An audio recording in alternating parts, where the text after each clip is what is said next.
the funding gaps, if you talk to, and I'm sure that all of you do as I do, individuals throughout the state, and if you mention 50 billion or $1 billion or 100 million, we just glaze over. We don't begin to comprehend the magnitude of that. And as you asked, Deb, where it's going to go, ultimately, obviously, will go to the legislature. But before that, there absolutely has to be an education, engagement, involvement process. They call it a marketing plan, a marketing premise. The coalition, the alliance, the numbers of different individuals that must be on the same page and must be moving ahead with these initiatives. Transportation, of all the things in our life, transportation is the glue that binds us together. There is nothing that we have that binds us as close as transportation. Our very quality of life and so on is all tied to that. And as we looked at and have discussed the attributes of increasing revenue, of streamlining, of redesign, of restructuring, all of that goes back to how we're going to provide better service and better efficiencies. As an elected official, one of my most important objectives is to provide the best value to the citizen taxpayer. That's number one. And we accomplish that by multiple different things, trying to find efficiencies, trying to look at how we do the jobs better, differently.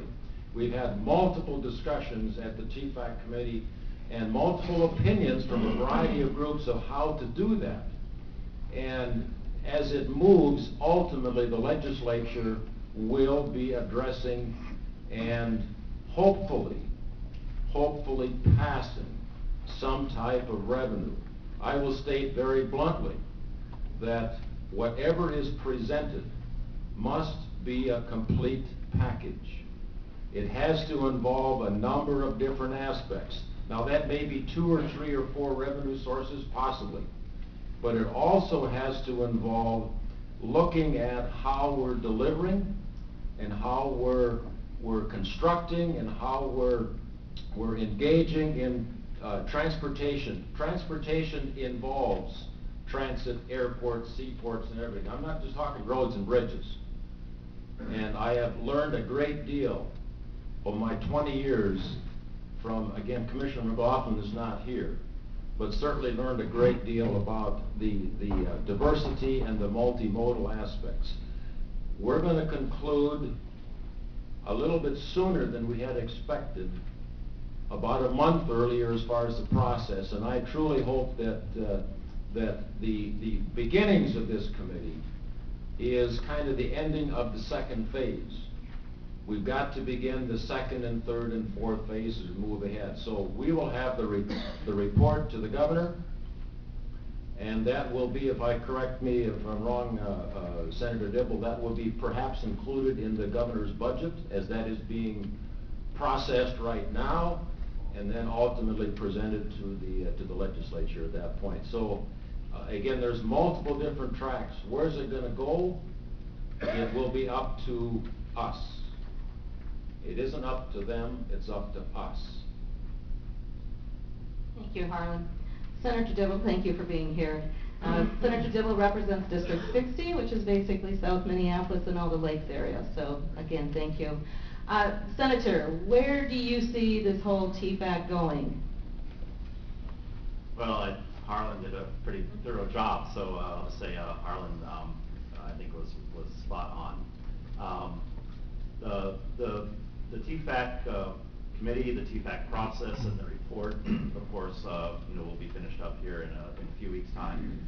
And it's really just, as Harlan said, and I'll be quite brief, it's just the start of the conversation. It's the start of what will be a major effort to once again step up to an approach what our transportation needs are and identifying those in a very holistic fashion, as Harlan articulated, and then how much is that going to cost, how much do we have to spend, and how much, and what is the gap, and then where do we go to get the money, and what is the return, and we're going to hear from Charlie, I see, afterwards. Glad you did preempt your next presentation. because that's going to be really what's going to be the crucial conversation.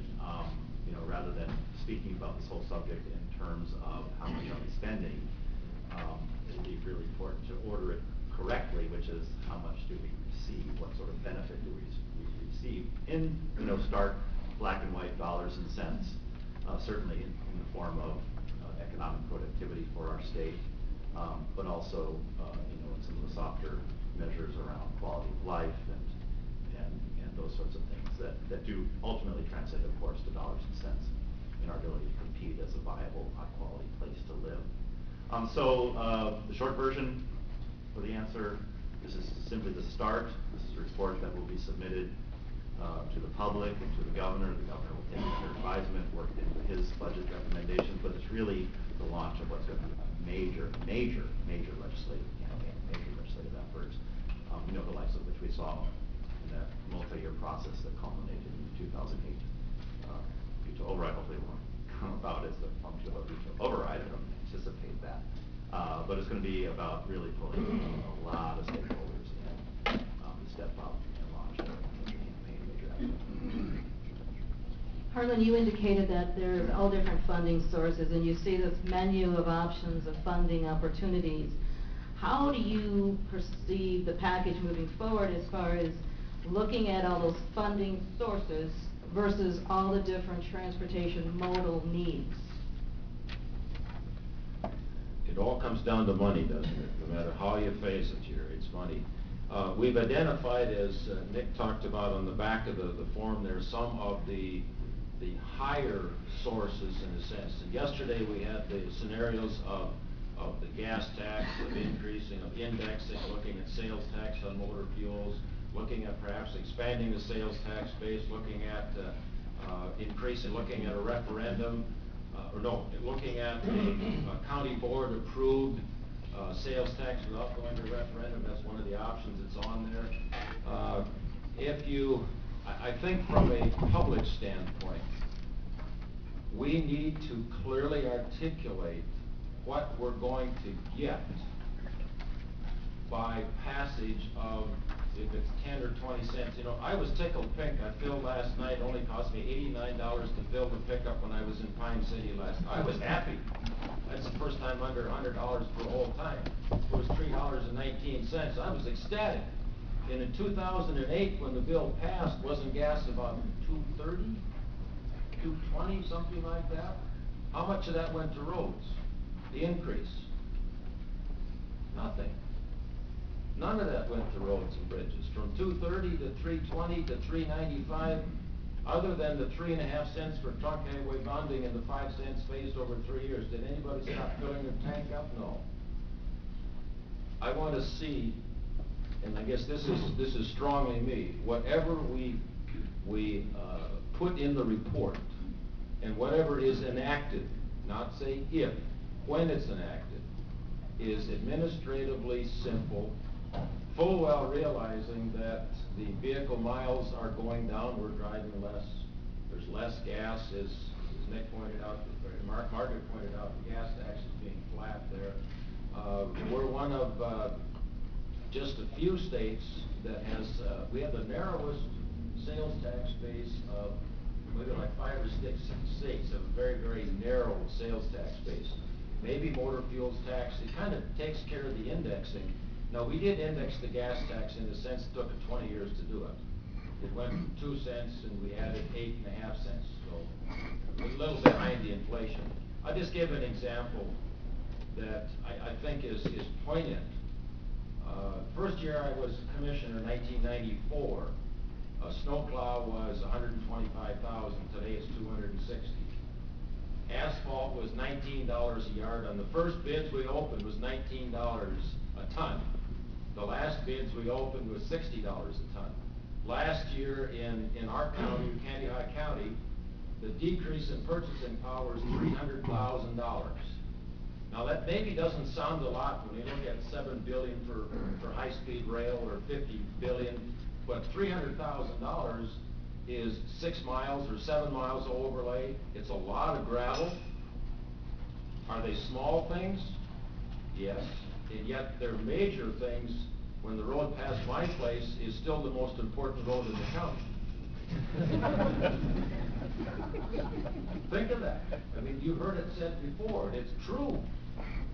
We've talked about, we're gonna be de-paving some roads by the end of unless something changes, we will be de-paving some roads in Candy High County in 2014. It's going to happen, because we cannot afford the dollars and cents that we have to invest in that. We've got to have some alterations and some changes in that. I'd like to see gas tax. I'm apprehensive about sales tax, although it does take care of the inflation or the indexing. But we have to keep it so it's understandable. And for goodness sake, let's try to grow past the no tax pledge. Let's try to go past the new taxes. Honestly, if we don't invest in the infrastructure, we've debated many times how many times Senator Dibble, the world class, what that means and what it doesn't mean. And it means a million different things. We need something competitive, solid, sound, economically viable, and allows us to thrive in terms of our business. Senator, same question. We've got a lot happening here. A lot of needs, demands, a lot of different modes of transportation, and then revenue sources. How do you see this coming together?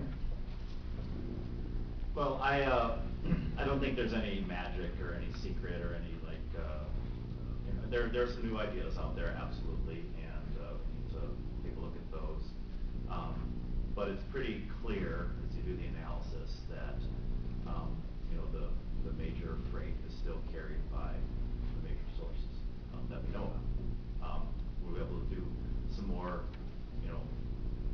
to bolster the system and improve service delivery and management, innovation, et cetera, through some techniques like private partnerships and some of the hot lane ideas that we have, et cetera. And of course, ultimately looking at either user fees or construing tax on alternative sources of fuel, whether that's electricity or some other fuel, propane, et cetera, that we're going to be using in the future.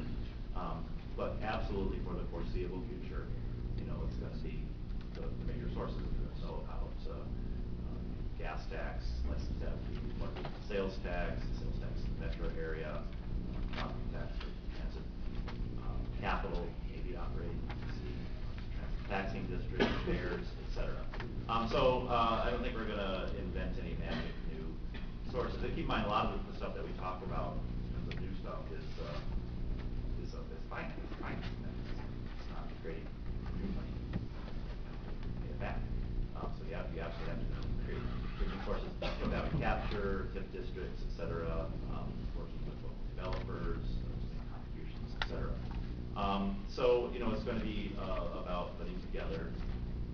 Again, Harlan did a really nice job putting together a comprehensive package that makes sure that we're serving all modes, all communities, all parts of the state, that we're doing transportation planning in an intelligent fashion so that we're not buying something and paying for something that we don't want to buy, which is the kind of transportation system that continually puts us further and further behind the ball. Over time, Nick talks a lot about how we protect our investments by being really smart about the types of facilities that we build so that we can continue to get as much out of those facilities over the long haul in terms of economic competitive mobility. A lot of it, of course, making sure that we're integrating all of our larger policies that transportation is supposed to serve, economic, community, human development, land use, et cetera. So I don't think we're going to see anything that blows our socks off. We're going to see a pretty solid report that says, we just need to make a better effort and raise some additional resources from the resources in the areas that we know about, with some good ideas and with some of this more holistic approach. But again, I'll go back to my original theme, which is what are we getting from those investments? What is return on investment? The public totally gets that, and that's when we really can prevail in the legislative debate, in the larger public debate, political effort. People totally get how transportation relates to their own personal life and their own personal productivities. And we can show it dollars and cents, $1 in, $6 out to our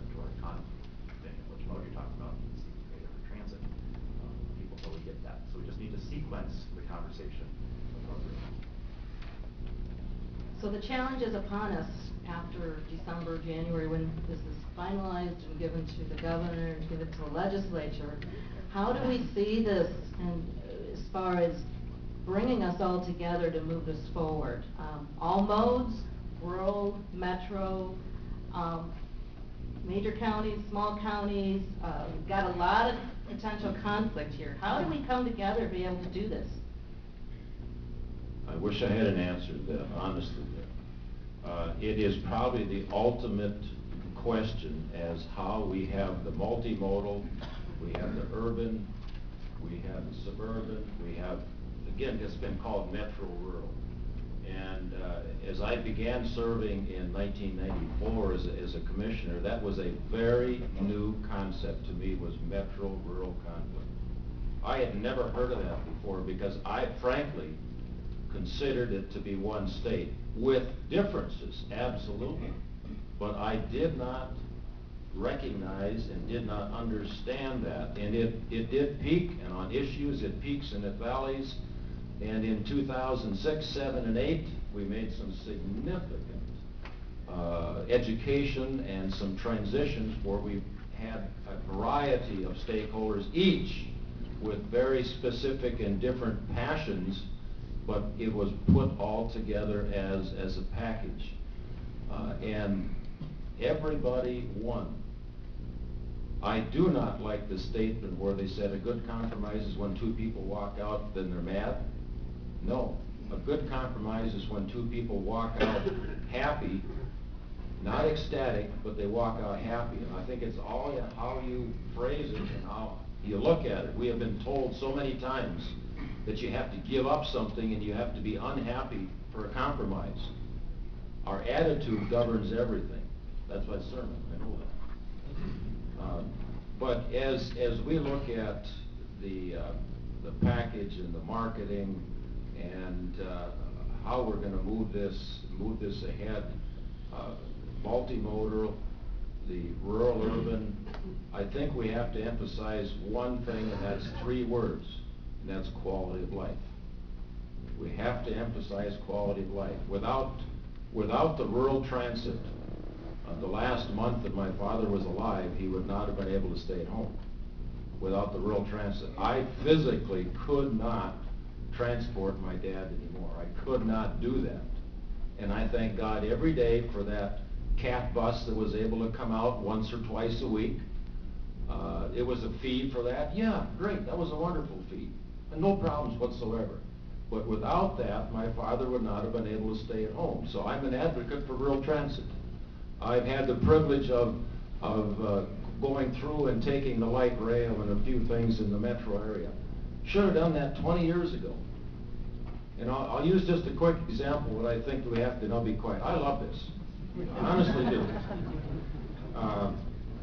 And I said this yesterday at the TFAC committee, and it's not rocket science, but it, I think, will give us an indication of the amount of level of education, because you asked, Deb, what do we have to do? And that's one thing, is the education. Listening to the legislative debates, and all of us have been listening to legislative debates, and we're just waiting for Tuesday. I know that. In a local debate, one of the legislators talked about the terrible, terrible subsidies that are being utilized to subsidize the transit, to subsidize those things and he was talking deliberately towards the rural people. And he was trying to belittle, and he was berating the subsidies that were there. He said they're terrible. He said that's taking money away, and I'm expanding a little bit, taking money away from the rural roads and bridges. And I did not interrupt him during the debate because I didn't think it was appropriate. But I did have a conversation afterwards.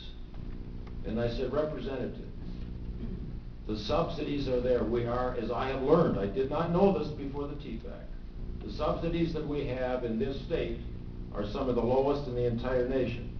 The reason we subsidize is it protects the investment, in other terms that I've learned.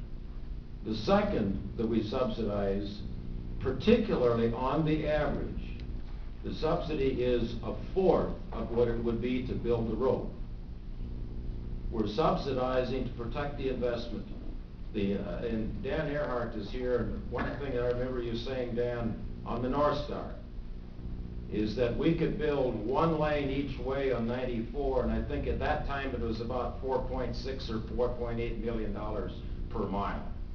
The North Star was about $1.2 million per mile, someplace in that range, adding on cars. If you built the 2 lanes, it would last for 10 years at the most, and you'd fill it up. The North Star, as an example, would continue to be able to expand at that point. So we have those subsidies, but the point I'm making, with no disrespect to Senator Dibble, I respect very highly the senator's skills and his passion for transportation and other things.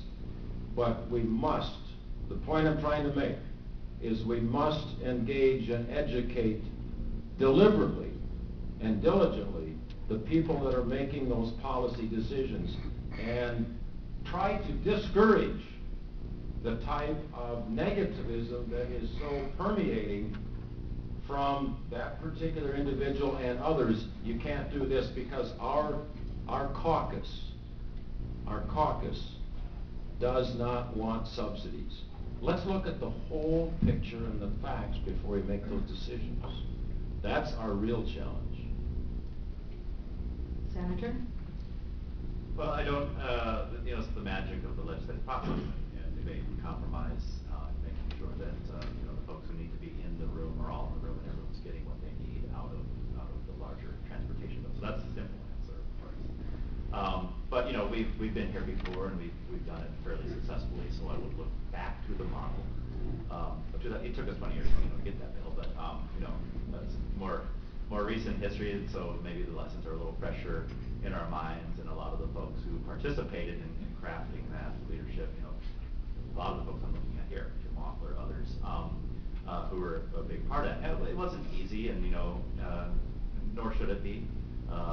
People push and pull and probe, where their strengths are and who's up and who's down and that sort of thing. But at the end of the day, and again, we are all kind of waiting, holding our breath to see what happens next Tuesday, but I am reasonably confident that regardless of the partisan outcome, the public itself is really, really sick of the failure of our process to allow for that kind of give and take and ultimately the compromise that can occur at the end of the day to make sure everyone is getting what's needed in terms of governance.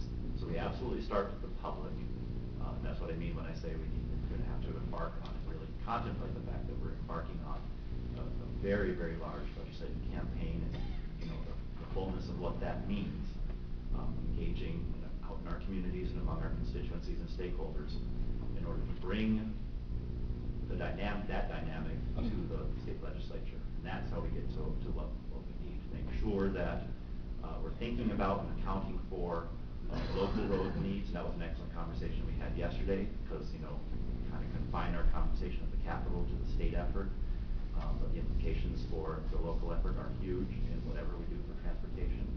It also gets us out of that silly trap of one form of transportation is subsidized and another one isn't.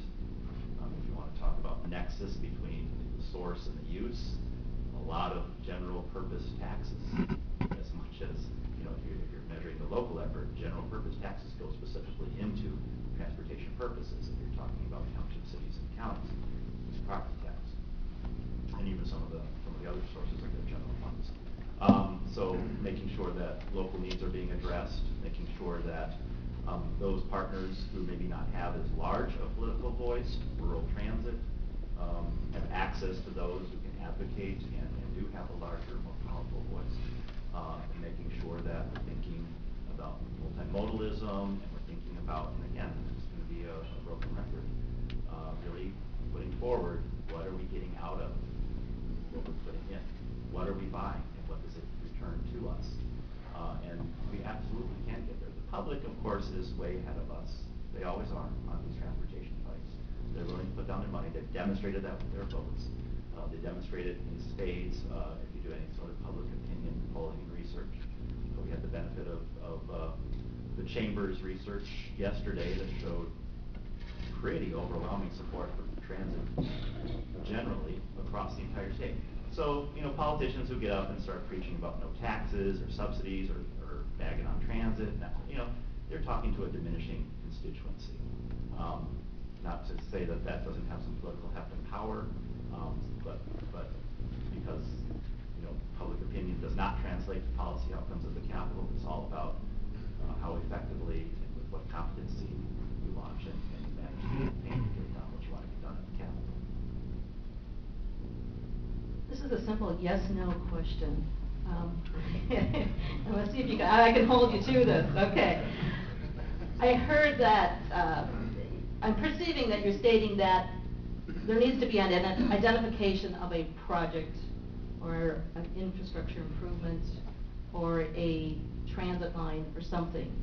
Are you seeing for this to be successful, we need to identify those specific corridors, those specific transitways, those specific commuter rails that will be done should this package, when this package moves forward? Yes, no? That's completely impossible to ever so. I tried. Yes-ish. People need to have some idea of what they're buying. But that I think comes in the form of the plan, the transit plan that the Metropolitan Council develops in conjunction with CTIP and the STIP and the plans that are developed by MnDOT, but all together, kind of creating a vision. But in terms of specific, lay down your money and you buy this, no, I don't think so. I mean, that's the lesson that we learned from some referendum campaigns around the country. I think sometimes we overlearn it. I think Atlanta overlearned that and got complicated and ended up going down. People need to have some tangible idea of what they're buying and how it relates to their life. But lines on paper, in concept, yes, generally, but not to the level of specificity that I think your question implies. Commissioner? I would say ditto to that. Yeah, we do not buy project A, B, C, D, and I don't want to see earmarks. I think that's a step backwards, and I think that's what the farthest extent of the interpretation is. We're going to do this bridge, this road, this transitway. That will take away from, again, as Senator Dibble points out, very appropriate, the vision. The vision, the question is, what do we want this state to look like in 5, 10, 15, 20, and 25 years? And how are we going to be perceived in reality by not only the populace, but certainly and most importantly by the business community and the economic development? I'm looking at the audience. I'm sure many of you have questions in your mind. Anybody want to ask a question to the Senator or the Commissioner? I know, and I just know I'm running late. Any questions? Well, thank you, Senator, Commissioner. Thank you for being part of the TFAC. Thank you, Nick. And